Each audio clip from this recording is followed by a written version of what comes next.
하나님 말씀 봅니다. 신약 성경 마태복음 6장입니다.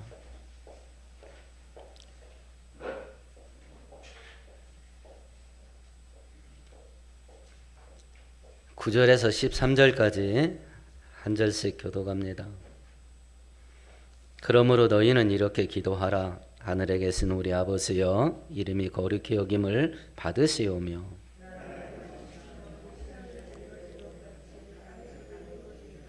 오늘 우리에게 일용할 양식을 주시옵고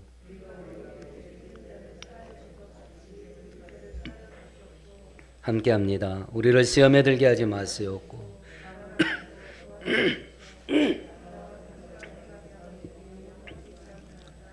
아멘, 아멘. 하늘나라 성품을 가지고 하나님의 본성을 갖고 살아가는 성도들은 이 땅에서 어떤 역할, 어떤 기능을 하게 되냐? 빛이 되고 소금이 된다. 그러면 성도들이 이렇게 죄가 폭발하는 이 약한 시대 속에서 이 좁은 길을 가야 될 이유가 뭐냐? 첫 번째는 우리가 하나님의 자녀이기 때문에 그렇다. 두 번째는 그것이 우리들에게 복이 되기 때문에 그렇다. 세 번째는 천국과 지옥이 있기 때문에 그렇다. 그러면 이렇게 전국의 본성을 가지고 살아갈 때에 일상생활 속에서 어떤 방식으로 살아가야 될 거냐 하는 실천 문제를 성경은 계속 우리들에게 교훈을 합니다. 특별히 6장 전체는 똑같이 하나님을 믿는다라고 하는 신앙생활을 하는데 개 중에는 죽은 신앙생활하는 사람이 있다. 그건 신앙이 아니라 종교다. 그냥 종교. 그러면 살아있는 신앙생활 그리고 하나님과 동행하는 신앙생활 하는 천국 백성들의 신앙생활의 모습은 죽은 종교인의 모습과 어떻게 다르냐라고 하는 것을 바리새인과 비교를 해서 설명을 합니다. 구제를 놓고 죽은 종교인과 하나님 백성의 차이점을 말씀하셨고, 금식의 부분을 놓고 죽은 종교인과 하나님 백성의 차이점을 말씀하셨어요. 우리는 지금 몇 주째 기도에 관련된 것으로 죽은 종교인과 참 하나님의 백성의 차이점을 살펴보고 있는데요. 바리새인들은 기도의 대상이 누구냐면 사람입니다. 사람에게 보이려고 기도를 하기 때문에 사람 많은 데서 기도하고 사람 눈에 띄어야 되기 때문에 서서 혹은 손을 들고 기도합니다. 오래 기도하는 사람이라는 평가를 받기를 원하기 때문에 의미 없는 내용 계속 반복해서 중언부언합니다. 그러면 이런 죽은 종교인의 기도를 보면서 하늘에 속한 성도들은, 참된 성도들은 기도를 어떻게 해야 될 거냐 하는 것을 가르쳐 주는 것이 9절에서 13절까지입니다. 우리가 이 내용을 주기도문이라고 해서 구역예배 때나 수요예배 때, 그리고 교회에서 회의를 마칠 때나 주기도문을 암송을 합니다. 근데 하나님께서 우리들에게 이 말씀을 주실 때는 예우고 다녀라, 암송용으로 준 게 아닙니다. 기도를 그릇으로 비유를 해보십시다. 그릇으로. 바리새인의 기도 그릇에는 내용이 있었습니까? 없었습니까? 없었습니다. 중언부언이 담긴 거예요. 내용 없는 빈말입니다. 하나님께 기도한다고 기도의 그릇을 딱 들었는데 그 기도의 그릇에 기도의 내용이 없어요. 예수께서 우리들에게 교훈하시는 이 주기도문의 내용은 기도를 할 때 기도의 그릇에 이런 내용을 담아서 기도를 올려드려라 라고 하는 기도의 방법을 말씀해 주신 것이지 이걸 암송해라 라고 하신 건 아닙니다. 그러니까 기도하실 때 주기도문 순서에 따라 기도의 내용을 올려드리면 아주 좋은 기도가 되겠죠. 주기도문 순서에 따라. 하나님을 위한 기도 3가지. 자기 인간에게 필요한 기도의 내용 4가지. 그러면 그 외에 다른 건 안 되냐? 웬만한 기도의 제목들은 여기 다 포함됩니다. 여기에 자기 형편껏 담아드리면 돼요. 기도의 대상이 누구냐? 참된 성도가 기도할 대상은, 바리새인들은 사람을 보고 기도를 했습니다. 그러면 참된 성도는 기도의 대상이 누구냐? 9절에 보니까 기도를 시작할 때 하늘에 계신 우리 아버지라는 말을 기도의 서두에 붙여라.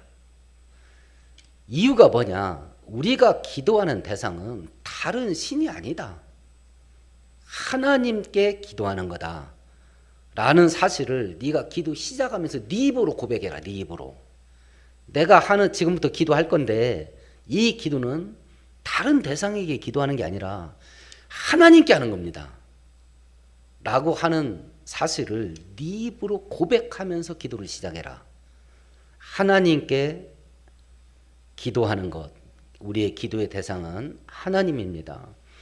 그런데 그 하나님은 특징이 2가지가 있네요. 9절만 같이 읽어봅니다. 그러므로 너희는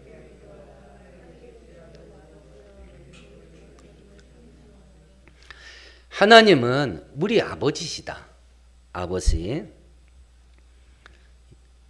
구약시대부터 예수님 당시까지 하나님을 아버지라 부른 자가 하나도 없어요.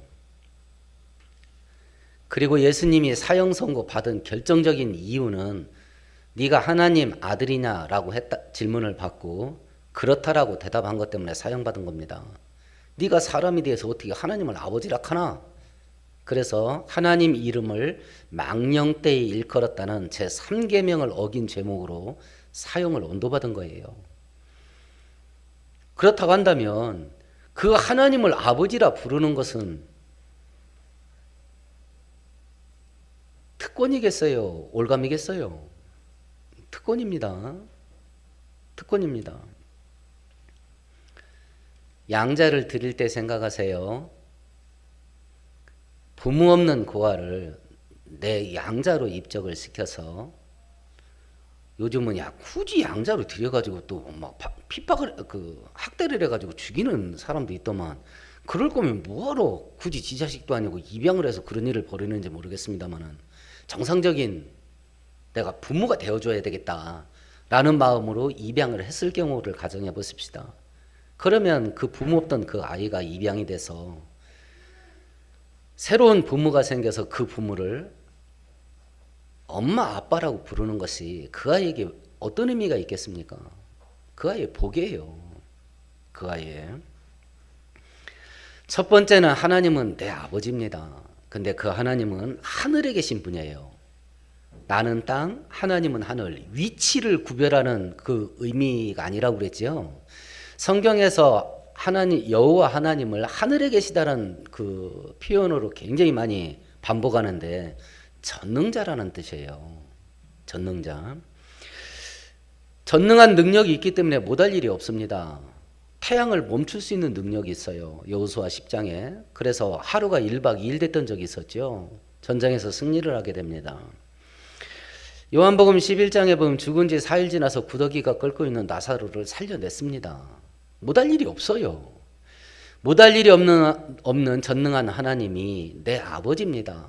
그러면 그 아버지께 기도할 때 우리에게 어떤 소망이 있냐? 첫 번째, 응답하신다. 두 번째, 제일 좋은 것 주신다. 이 소망 갖고 기도하는 겁니다. 이 소망 갖고. 하나님의 전능하신 능력이, 이 능력의 이 덩어리가 얼마나 크냐, 능력의 분량이 얼마나 크냐, 이건 우리가 이해를 못해요. 이걸 이해할 수 있는 그나마 가장 좋은 방법이 천문학을 보는 거라 그랬죠. 우주 연구를 보세요. 책 보라는 이야기가 아닙니다. 스마트폰으로 보세요. 재미있게 꾸며진 그런 천문학에 대한 동영상들이 수천 수만 개가 올라왔습니다. 길이도 길지도 않아요. 짧은 건 5분짜리, 길면 10분짜리입니다.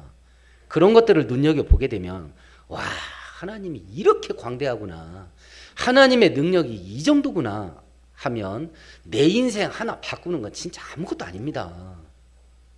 아무것도 아니에요. 그 하나님의 전능하심이 조금이라도 이해가 되면 내 문제 놓고 기도할 때 가능성 안 따집니다. 확률 안 따져요. 가능성과 확률을 따지니까 기도하면서도 의심이 되는 거라. 그 전능하신 무한대이신 하나님의 능력을 놓고 기도를 하는데 이건 될까 말까 될까 말까 될까 말까 막 계속 그렇게 기도를 하는 이유가 뭐냐. 하나님의 전능하신 능력에 대한 이해의 결핍이에요. 그걸 뚫어야 돼. 그걸 뚫는 가장 좋은 방법이 핸드폰으로 천문학 동영상 보는 겁니다. 아마 한 100개 정도 보면 웬만하면 뚫릴 겁니다.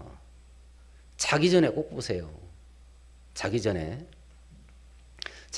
쇼핑하는 그런 거 보면 꿈에 빨간 드레스를 줄까 파란 드레스를 줄까 이런다고. 자기 전에 그런 걸 보면 하나님의 능력이 우리 그 무의식에 각인돼요. 자기 전에 그걸 보게 되면 그러면 믿음의 담대함이 생겨요. 믿음의 담대함이. 그 재밌는 거 그만 보세요. 재밌고 끝입니다. 유익한 걸 보세요. 유익한 걸. 꼭 봐야 된다면 말입니다. 웬만하면 보지 마세요. 뇌가 썩어요. 그건 과학자들이 증명한 거예요. 전두엽이 멈춘대요. 텔레비를 보거나 동영상을 볼 때는 전두엽이 기능이 뭔데요? 분석하고 옳고 그른 걸 분별하고 이런 판단 능력을 하는 게 전두엽인데 그거 볼 때는 이게 멈춰 있대요. 이게. 그러니까 뇌가 썩는 거예요. 하나님께서 우리에게 주신 많은 창조의 선물이 있는데 육체적으로 준 것 기능 중에 최고는 두뇌예요. 두뇌. 머리. 최고의 선물인데 그게 썩어요. 그걸 하루에 5시간씩 보는 거예요. 머리를 썩게 하는 그걸. 아이들이 그거 만지면서 이거 자꾸 저거 자꾸 합니다. 똑똑해지는 게 아닙니다. 기계를 잘 만지는 거예요. 뇌는 멈추고 기계는 잘 만지는 겁니다. 생각해서 아이들한테 그거 넘겨주세요. 생각을 하고. 그럼 우리 애들 안 보냐? 없으면 죽으려고 합니다. 목사 자식도. 저는 아이들 초등학교 다닐 때 핸드폰 여러 번 부셨어요. 그거 막 붙잡고 막 그래가지고. 그래도 이렇게 됩니다. 근데 아무렇지도 않게 넘겨주면요. 우리는 세상에 포로가 될 수밖에 없는 이유가 있습니다. 있어요. 기도의 접시에 담아야 될 첫 번째 기도. 하나님 이름이 거룩히 여김 받게 해달라고 기도해라. 하나님 이름이 높아지기를 원합니다. 칭찬받기를 원합니다. 영광 받기를 원합니다. 찬양 받기를 원합니다. 그걸 기도해라. 그걸. 하나님을 위한 기도의 내용을 먼저 하라갈 때는 기도의 주인공이 내가 아닌 것 같아요. 기도의 주인공이 하나님인 것 같습니다. 기도가 뭐냐라고 할 때 기도는 내 마음의 소원을 하나님께 아래서 응답받는 겁니다 라고 생각하는 경우가 거의 대부분일 겁니다. 그런데 예수께서 우리들에게 가르쳐 주신 기도의 모범을 보면 기도의 정의가 뭐냐? 내 소원을 하나님께 아래서 응답받는 게 아니라 하나님의 소원이 이루어지게 해달라고 기도하는 것이 기도의 핵심이다. 내 소원이 아니라 하나님 소원이 이루어지게 해달라는 걸 기도하는 것이 기도의 핵심이고, 내 필요한 것들을 주십시오. 내 필요를 위해서 기도하는 것이 기도의 핵심이 아니라 하나님이 필요로 하시는 것들이 채워지게 되기를 원합니다. 하나님의 필요를 위한 기도가 더 중요하다. 그래서 기도의 주인공은 내가 아니라 하나님이다. 이걸 말씀해 주는 거예요. 그래서 심지어는 나의 필요를 위한 기도를 할 때도 첫 번째 기도 제목과 엮일 수 있어야 됩니다. 우리의 가장 많은 분량을 차지하는 기도는 돈 문제, 자식 문제, 직장과 사업 문제, 이거에서 벗어나는 분 계세요? 이것과 연관된 기도 제목 말고 다른 것 기도하시는 것이 있는지 모르겠습니다. 거의 대부분이 여기에 엮일 겁니다. 그러면 나는 목사인 저는 돈 기도 안 하냐? 무슨 소리입니까? 돈이 얼마나 좋은데요. 저도 돈 많이 생기게 해달라고 기도합니다. 이유가 뭐냐는 겁니다. 부자 되게 해주세요. 이유가 뭐냐는 겁니다. 첫 번째 기도 제목과 엮여야 됩니다. 하나님, 저한테, 제 자식들한테, 제 가정에, 제 직장에, 제 사업장에 돈을 많이 주세요. 그래서 하나님이 기뻐하는 일, 하나님이 원하는 일을 제가 그 돈 갖고 힘있게 해드리고 싶어요. 그게 진짜여야 됩니다. 이 빠다발른 말이 아니라 하나님 듣기 좋으라고 하는, 본심은 돈이 너무 좋아. 그런데 하나님 듣기 좋으라고 하는 말이 아니라 그게 진짜여야 돼. 그게 진짜여야 됩니다. 돈 버는 목적이어야 돼요. 우리 애들이 성공하고 출세했으면 좋겠습니다. 효경이라는 책을 보면 효도의 마침이 뭐냐면 세상에서 출세해서 부모의 이름을 높여드리는 것이다. 이것이 효도의 마침이라 효경이라는 책에서 말을 해요. 근데 성경에 보면 그게 하나님께 효도하는 마지막 길이에요. 하나님의 이름을 영화롭게 하는 거. 나 때문에 하나님이 칭찬받게 하는 거. 저는 그 일을요, 돈 갖고 하고 싶어요. 하는 분이라면 돈 많이 달라고 기도하세요. 저는 제 자식들이 성공하고 출세해서 제 자식들이 그 성공한 그 출세한 지위를 이용해서 하나님의 이름을 영화롭게 하는 일에 도구로 우리 자식들이 쓰임받았으면 좋겠습니다. 이게 진짜여야 됩니다. 이게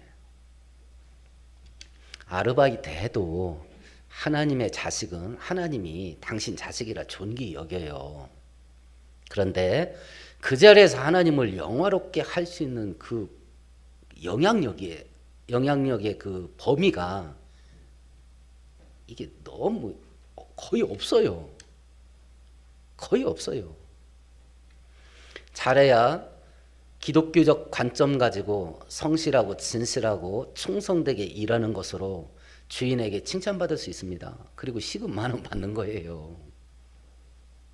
주인한테 어휴 당신 올 때마다 친절해서 그 서비스 때문에 내가 잠깐이지만 기분 좋게 이 가게 내가 왔다 갔다 합니다 하고 고객들에게 칭찬받는 거 뭐 그것까지일 겁니다. 높은 자리에 올라가지 않을 때는 그만큼 영향력에 한계도 와요. 만약 그 영향력을 확대시켜서 내 아이, 자녀들이 전국적인 범위를 가지고 하나님의 이름을 영화롭게 하는 일에 쓰이고 싶다. 그러면 이 나라에서 꼭대기 올라가야 될 겁니다. 어떤 분야가 됐든지. 그것이 지식의 분야가 됐든지 사업의 분야가 됐든지 아니면 공무원 분야가 됐든지 정치 영역이 됐든지 어떤 분야가 됐든지 꼭대기에 올라갈 겁니다. 그게 진짜면 기도하세요. 우리 자식 그렇게 쓰게 해달라고. 그게 진짜면. 가정이 행복하기를 기도하세요. 근심 걱정 없이. 이유가 뭡니까? 이유가.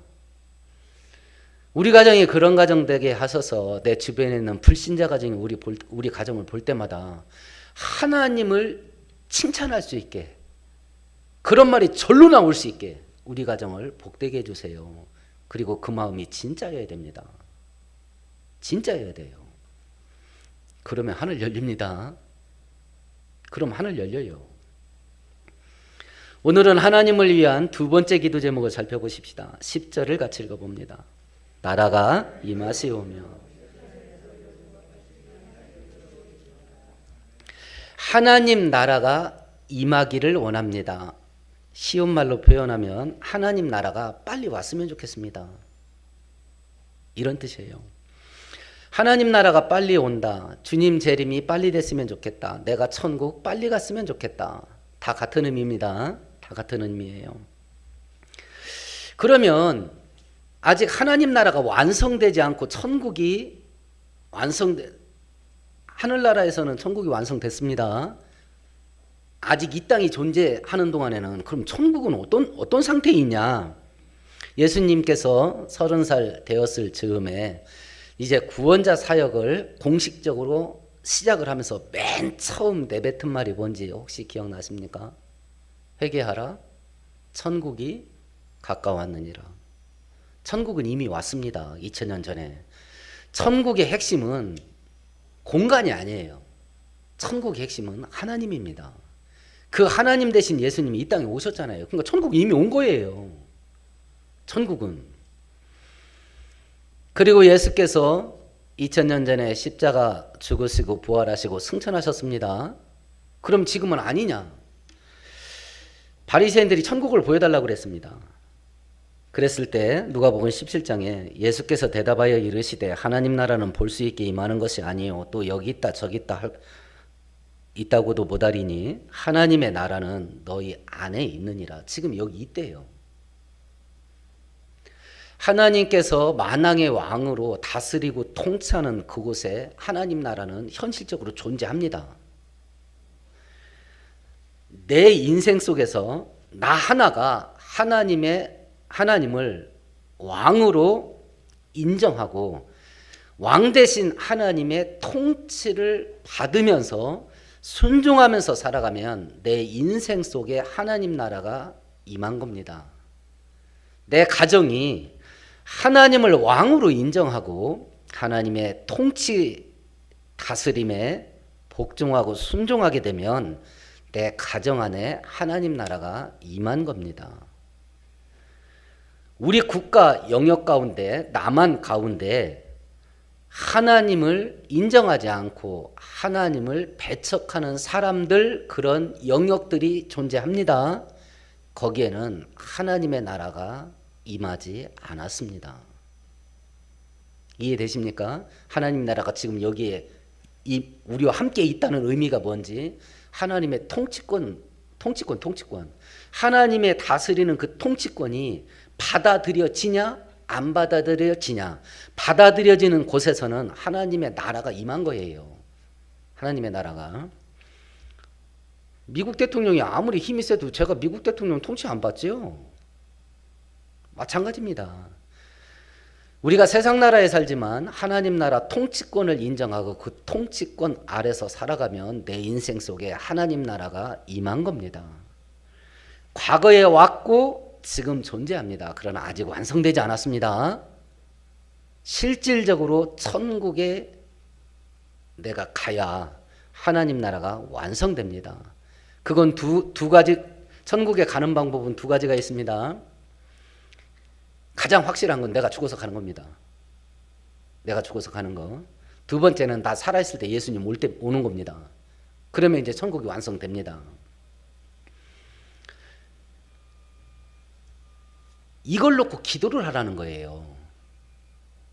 하나님 나라가 빨리 왔으면 좋겠습니다. 하나님 나라가. 그렇다고 한다면 이 하나님 나라가 빨리 왔으면 좋겠습니다. 이 기도를 진짜 하는 성도라면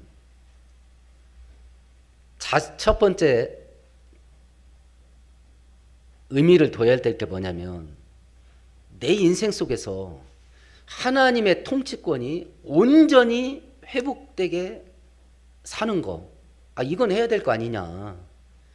하나님 나라 개념이 통치권 개념이니까 적어도 내 인생 속에 하나님이 왕이 되셔서 나를 다스리고 나를 통치하시고 내가 그 다스림과 통치에 순종하고 이 기도를 할 거면 하나님 나라 빨리 오기를 원합니다. 이 기도를 할 거면 하는 것이 진짜라고 한다면 그 기도를 하는 성도는 자기 인생 속에 하나님의 통치권이 온전히 회복되게 살아야 되지 않겠냐라고 하는 겁니다.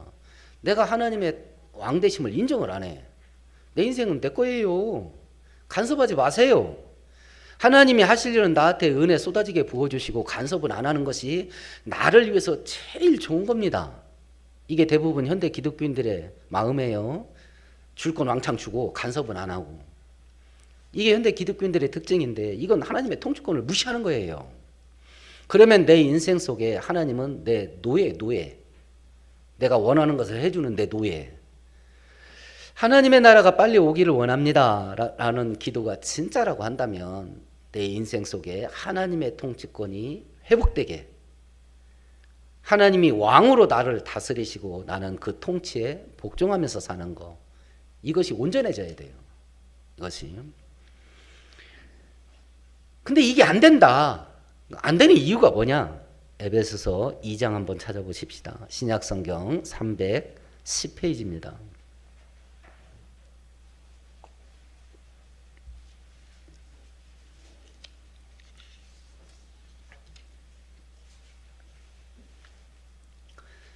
이절과 3절 같이 읽습니다. 그때에 너희는 그 가운데서 행하여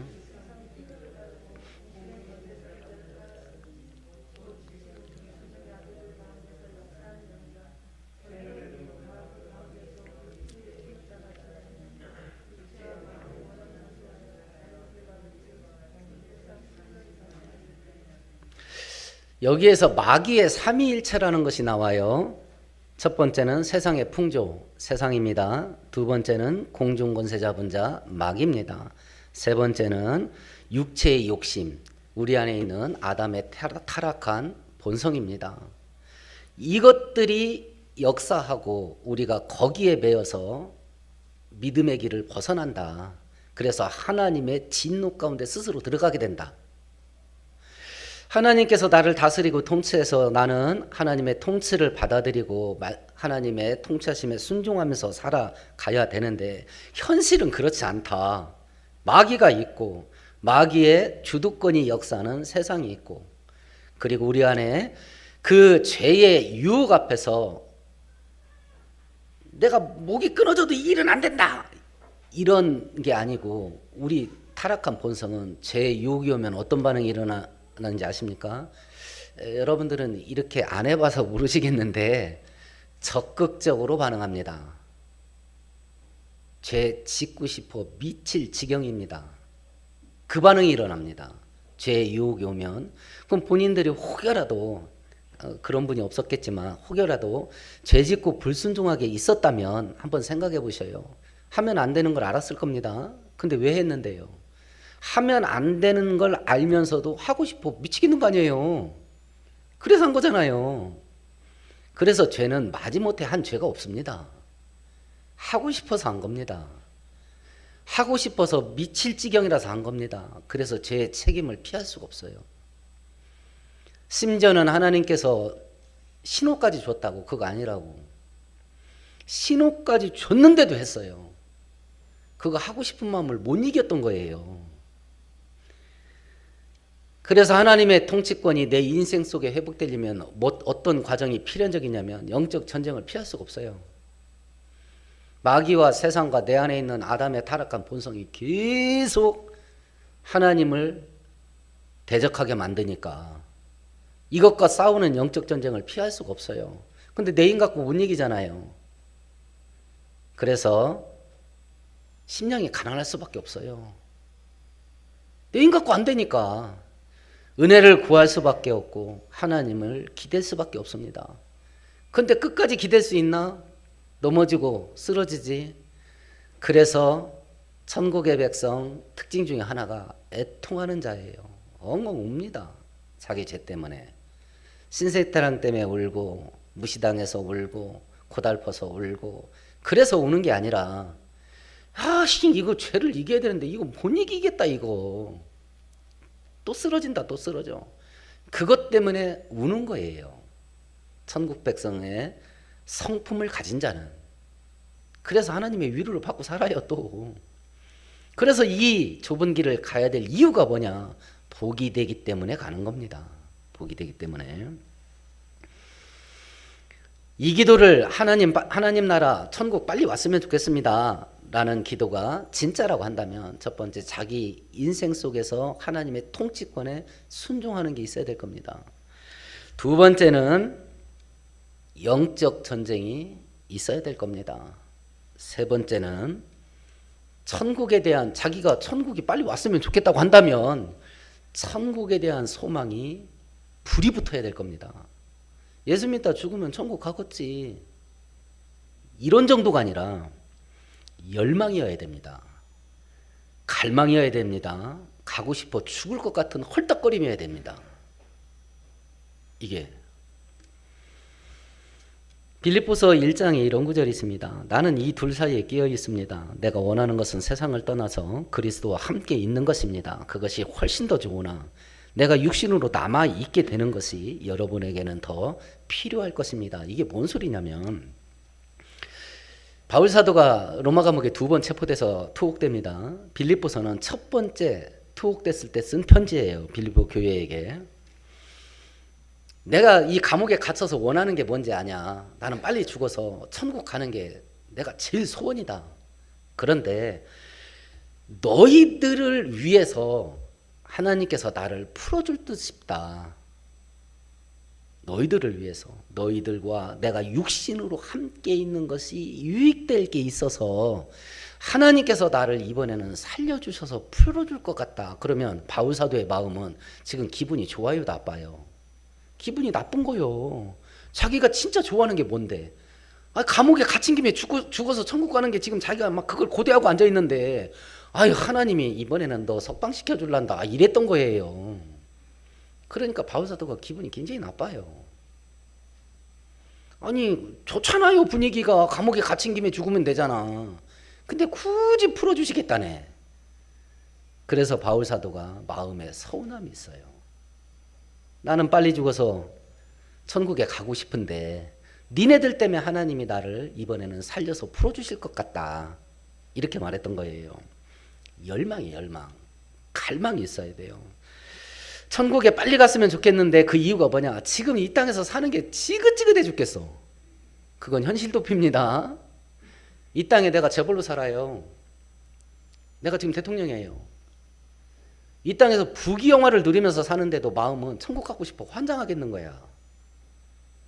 그 마음이어야 된다는 거예요. 그 마음. 그러면 천국 백성이 이 땅에 살아가면서 이런 마음을 품고 살아가야 될 이유가 뭐냐라고 하는 거예요.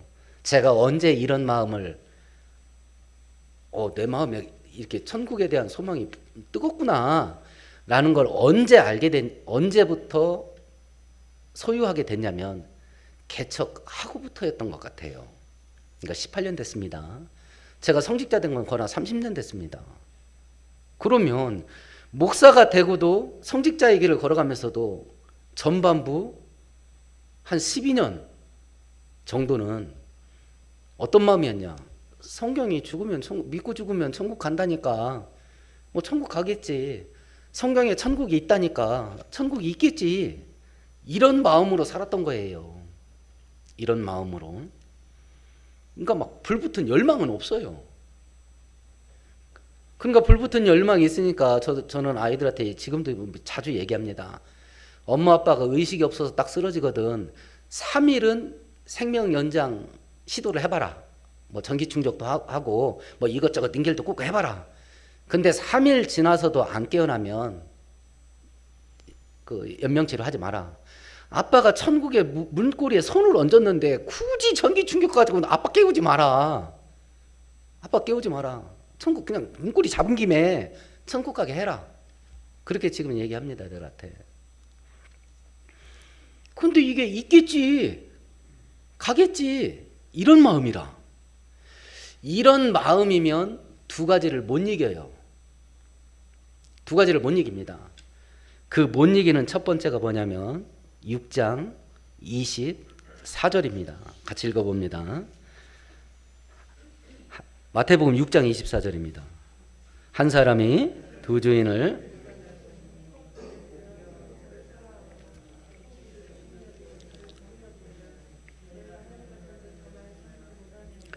이걸 못 이겨요. 세상이나 세상에 있는 것들의 유혹, 물질의 유혹을 못 이깁니다. 이걸 못 이겨요. 물질의 포로가 됩니다. 포로가. 제자들이 예수님 3년 6개월 동안 따라다닙니다. 하나님 대신 예수님 입에서 천국 복음을 직접 들었습니다. 심지어는 장정만 5,000명씩 예수님을 따라왔던 적이 있어요. 여자, 노인들까지, 아이들까지 합치면 2만에서 3만 명 되는 무리가 예수님을 따라왔어요. 그러면 그 무리가 예수님을 따라왔을 때 예수님이 꼭 했던 게 천국 복음 전하는 거, 고치시는 사역, 귀신 쫓고 병든 거 고쳐주고. 그러면 하나님의 능력으로 말미암는 기적을 하루에도 수십 건씩 수백 건씩 심지어는 어떤 때는 수천 건도 봤을지도 몰라요. 이걸 3년 6개월 동안 매일 반복하는 겁니다.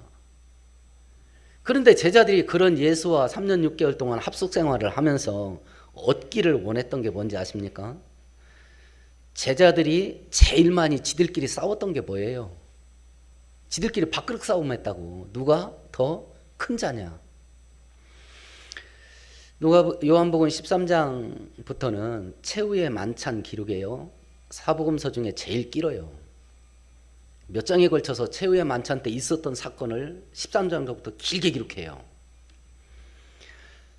최후의 만찬을 기록한 누가복음 22장에 또 그들 사이에서 그 중에 누가 크냐 하는 다툼이 일어난지라 일이 돼 있어요. 그러니까 누가복음과 요한복음을 결합해 보면 예수님 오늘 이 마지막 식사하고 체포돼서 이제 죽으실 거예요. 그걸 그 자리에서 얘기했다고. 그런데도 제자들이 그 마지막 식사 자리에서 뭔 짓을 했냐면 지들끼리 밥그릇 싸움한 거예요. 예수님이 왕이 되면 누가 국무총리하고 누가 영의정 되고 좌의정 될 거냐, 누가 힘 있는 자리 가고 누가 핫바리 갈 거냐, 지들끼리 쌈질을 한 거예요. 그런데 13장에 예수께서 식사를 하다 말고 갑자기 나가시더니 허리에 수건을 두르고 세숫대에다가 물을 떠서 제자들의 발을 씻겼어요. 그리고 나서 뭐라고 말하냐면 스승인 내가 니네 발 씻겨줬으니까 니네도 서로 발을 씻겨줘라, 섬겨라, 이렇게 이야기를 합니다. 그러면 이 두 그림을 결합해 보면 밥을 먹는데 예수님이 돌아가신다고 말도 하고, 근데 지들끼리 밥그름 싸워. 누가 큰 자냐고 막 머리가 터지게 싸웁니다. 예수께서 수저를 놓고 가만히 나가셔요. 물 떠오셔서 발을 씻기는 겁니다. 니네들끼리 누가 머리가 될 거냐 박 터지게 싸울 게 아니라 노예의 자리에 들어가서 서로 발을 씻겨주는 삶이 진짜 천국 백성의 삶이다. 이걸 보여준 게 세족식이에요. 그러면 제자들이 예수님 따라다니면서 제일 얻고 싶었던 게 뭐예요? 예수님은 천국이 있다고 계속 말하고 있는데, 그리고 그걸 증명하기 위해서 하나님의 능력을 보여서 기적을 보여주는데, 그걸 그렇게 하는 예수를 등에 딱 업고 제자들이 움켜쥐고 싶었던 가장 중요한 게 뭐예요? 부귀영화예요. 돈이었던 거예요. 성공이고 출세였던 것이고, 그것들이 예수님보다 더 좋으니까 결정적인 순간에 신앙의 길을 갈 수 있어요, 없어요? 못 갔잖아요. 아, 예수가 우리에게 이런 건 안 줄라네 비다 하고 판단을 제일 먼저 내린 게 누구예요? 가룟 유다예요. 그러니까 돈이라도 좀 챙기자 해서 은 30을 받고 팔았습니다. 은 30은 당시 성인 남자 노예 한 명 몸값이에요. 객값이라도 받아야 되겠다. 객값 받고 파는 겁니다, 예수를. 이렇게까지 돼요. 뭘 할 때요? 물질에 대한 애착을 이기지 못하면. 천국에 대한 열망이 이걸 이기게 해준다니까요. 있으면 좋고 없으면 그만이에요. 왜냐면 나 금방 갈 거니까. 천국에 대한 열망이 물질에 대한 올감에서 벗어날 수 있는 유일한 길이에요. 천국에 대한 열망을 막 뜨겁게 갖는 게. 근데 죽으면 가겠지. 이거 갖고는 이거 못 이겨요. 못 이긴다고. 이 제자들이요, 세상과 결별을 이걸 끊는 계기가 있어요. 사도행전 2장에 나타나죠. 성령 충만받게 됩니다. 뇌 속에서 지각 변동이 일어났어요. 중심이 바뀌었어요. 그전에는 예수님을 죽여서라도 돈을 움켜쥐고 싶었어요. 그런데 지금은 하나님과 천국이 중심이 됐어요. 그러니까 나머지 것은 변방으로 밀린 거예요. 있으면 좋고 없으면 그만입니다. 세상이나 세상에 있는 것들, 물질적인 것들이 의미가 없어지게 됐어요. 필요가 없어졌다는 뜻이 아닙니다. 예수 잘 믿으면 밥 안 먹고도 사는 게 아닙니다. 예수 잘 믿어도 밥 먹어야 됩니다. 의미가 없어진 거예요. 성도들도 돈이 있어야 됩니다. 성도들도 밥 먹을 쌀이 있어야 됩니다. 음식을 만들 살림 도구가 있어야 됩니다. 집이 있어야 됩니다. 추위를 맞고 부끄러움을 가릴 옷이 있어야 됩니다. 있으면 됩니다. 의미가 없어요. 필요 없다는 말이 아닙니다. 있으면 됩니다. 밥을 해 먹을 수 있는 냄비가 있으면 됩니다. 거기에다가 의미를 부여하지 않습니다. 나는 팔자가 더러워서 평생에 한 번도 독일제 냄비 쓰지도 못하고 죽는다. 이 냄비가 독일제인지 문창시장 양은 냄비인지 의미를 부여하지를 않아요. 그냥 냄비 있으면 됩니다. 물질적인 것에 의미를 부여하지를 않아요. 있으면 됩니다. 없다. 그러면 수요일마다 재활용품 배출하잖아요. 아이고 바구니 이렇게 보고 쓸만한 거 있으면 하나 갖고 들어가서 사는 겁니다. 가오가 있지. 그거 주워다 쓰나. 자기 가오에 의미를 부여하면 고달퍼집니다. 추위를 피하고 부끄러움을 가릴 옷이 있으면 됩니다. 옷에 의미를 부여하지 않습니다. 그것이 뭐 샤넬이 됐든지 뭐 누구똥이 됐든지 뭐가 됐든지 명품이 됐든지 뭐 문창표 길바 몸빼가 됐든지 의미를 부여하지 않아요. 있으면 됩니다. 있으면. 제가 요즘 그 어린 아이들을 이게 대체 이 세상이 너무 험하니까 어떻게 이게 제대로 교육시키는 거냐 해서 그 교육에 관한 책들을 읽는데 한 그 아이들 교육하는 그 교육에 관련된 일을 하는 분이 자기 아이 데리러 초등학교 마중 나갔나 봐요. 그러니까 이제 자기 딸내미하고 애들 친구가 우르르 나오는 겁니다. 그래서 야 누구야 해서 이제 손을 잡는데 다른 친구 애가 자기 딸한테 너 엄마야? 이러면서 이제 근데 너는 어디서 살아? 이랬나 봐요. 그러니까 뭐 몇 단지 뭐 어디 마을 뭐 이렇게 얘기했나 보죠. 그랬더니 걔 입에서 뭔 말이 나오냐면 34평 이러더라는 겁니다.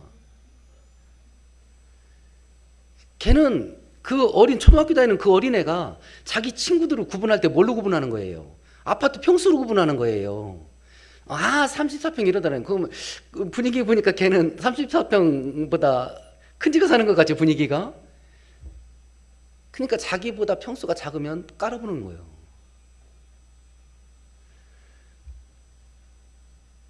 천국에 대한 열망이 불타면요, 비바람 피하면 됩니다.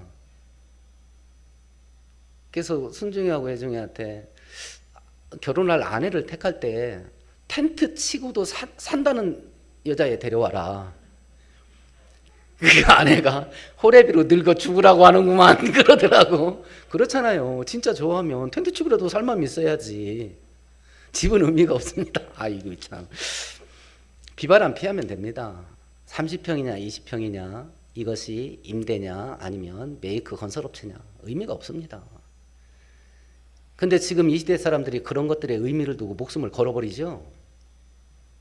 문제는 기독교인이 그 세상 풍조를 따라가지 말라 그러는데 세상 풍조를 따라가는 거예요. 천국에 대한 열망을 왜 가져야 되냐? 두 번째는 이 땅에서의 고난을 참게 만들어주는 거, 그것이 천국에 대한 열망이에요. 내가 죽을 때까지 고상해도 길어야 100년이다. 그리고 지금 60 살았으니 갈 날이 더 가까웠고 조금만 견디자. 그럼 나 천국 간다. 한 탈북자가 쓴 책을 봤는데 자기가 몇 번 시도하다가 실패를 해서 겨우 빠져나왔다고 하는데 자기가 한 번 실패해서 보위에 끌려갔답니다. 그래서 이제 그 조사실에 들어갔는데 자기 앞에 어떤 사람이 책상에 앉아서 조사를 받는데 집에서 성경 갖고 있다가 체포된 사람이 끌려왔다라는 거예요. 기독교인이죠. 그러니까 그 보위부 요원이 너 예수 믿을래 안 믿을래? 예수 부인해라. 그러니까 이 사람이 이 성도가 뭐라고 말했냐면 나 예수 부인 못합니다. 라고 하니까 그래? 하더니 책상에는 망치를 들고요. 자기 보는 앞에서 머리 터쳐 죽였대요. 자기 보는 앞에서. 이런 꼴을 당하는 북한에서 기독교인들이 뭐나 앓고 있다고 신앙을 간직하겠어요? 뭘 바라고? 예수 잘 믿어서 돈 벌기를 할 겁니까? 북한에서. 예수 잘 믿어서 성공과 출세를 할 겁니까? 예수 잘 믿어서 편하게 살기를 할 겁니까? 그 지옥 같은 데서 왜 기독교 신앙을 붙잡고 있을까요? 뭘 바라고? 하나밖에 없을 겁니다. 조금만 참자. 나 천국 간다. 그것밖에 바랄 게 뭐 있어요, 북한에서. 그 천국에 대한 열망이 이 땅에서의 고난을 견디게 해줘요. 그래서 이 천국에 대한 열망을 불같이 갖고 있어야 돼. 그래서 하나님께서도 늘 기도할 때 그걸 간절히 기도해라. 천국이 빨리 오게 해달라고. 육신 갖고 이 땅에서 살아가는 기간을 빨리 정리하게 해달라고 기도해라. 정리하게 해달라고. 가짜 종교인은 기도를 해도 사람에게 기도합니다. 그래서 사람 많은 데서 손 들고 서서 기도합니다. 하나님께 받을 거 없습니다. 참된 성도는 기도의 접시에 어떤 내용을 담을 거냐. 하나님을 위한 기도의 내용을 먼저 담아라. 하나님의 이름이 영화롭게 되게 해달라고 기도하고 천국이 빨리 오게 해달라고 기도해라. 그럼 그런 기도를 하는 사람이라면 자기의 삶 가운데서 이 육신적이고 물질적인 것에 대한 포로가 되는 것을 끊어야 된다. 끊어야 된다. 이 땅에서 고난 겪을 수 있다. 견뎌야 된다. 근데 천국에 대한 열망이 뜨거우면 이긴다. 그거 이긴다. 누구나 다 할 수 있는 기도입니다. 기도의 순서를 바꾸는 겁니다. 내 거 기도하고 하나님 거 기도했다가 하나님 걸 위치를 바꾸면 됩니다. 내 건 많이 기도하고 하나님 건 그냥 스쳐 지나가듯이 조금 했다가 이쪽 기도를, 하나님에 관련된 기도를 조금씩 늘려가는 겁니다. 하나님은 전능하시고 좋으신 아버지라서 하나님 거 기도 왕창 하다가 시간이 급해가지고 내 거 못했다. 이건 그냥 하나 안 하나 자동으로 따라갑니다. 그걸 중보기도 하시는 분은 경험할 겁니다. 중보기도가 뭐냐면 내 기도 말고 다른 기도 대신 기도해 주는 거. 다른 성도, 교회, 나라와 민족, 뭐 믿지 않는 불신자들 누구 막 이름 대면서 그 사람 예수 믿게 해주세요 이런 거. 내 기도는 그 기도하다 보니까 내 기도 할 새가 없어. 그 사람 깡통 차고 살지 않습니다. 자기 기도 굳이 안 해도 그런 걸 기도의 내용이 접시에 전부 담았다. 하나님이 기뻐하는 기도입니다. 그럼 자기 건 그냥 따라갑니다. 그냥 따라갑니다. 제대로 된 기도가 제대로 하나님께 올려지게 되면 기적이 일어납니다. 기적이 일어나요. 그 좋으신 하나님을 아버지로 믿고 있으니 잃어버린 기도를 꼭 회복하셔서, 기도는 우리한테 복 주려고 주신 거니까 축복의 열매 따는 우리 모두 되기를 축원드리겠습니다. 하나님 아버지, 기도는 우리에게 축복으로 주신 축복의 통로입니다. 마귀는 우리에게 귀찮은 일로 생각하게 만들었고 우리는 마귀의 유혹에 넘어가서 기도를 귀찮은 일, 번거로운 종교적인 의무로 생각되어지게 되고 기도가 우리의 인생에서 사라지게 되었습니다. 가뜩이나 기도 없는 이 땅 가운데 이 코로나 사태가 지난 3년 동안 신랄같이 나약한 기도의 끈이 끊어지게 만들었사온데, 우리 가운데 다시 한번 기도가 불같이 일어나고 무엇보다도 주님 다시 오실 징조들이 큰 사건들로 날마다 보이고 있는 이때에 주님 재림을 기대하는 천국의 소망으로 뜨거워지는 성도 될 수 있도록 은혜하여 주옵소서. 예수님 이름으로 기도합니다.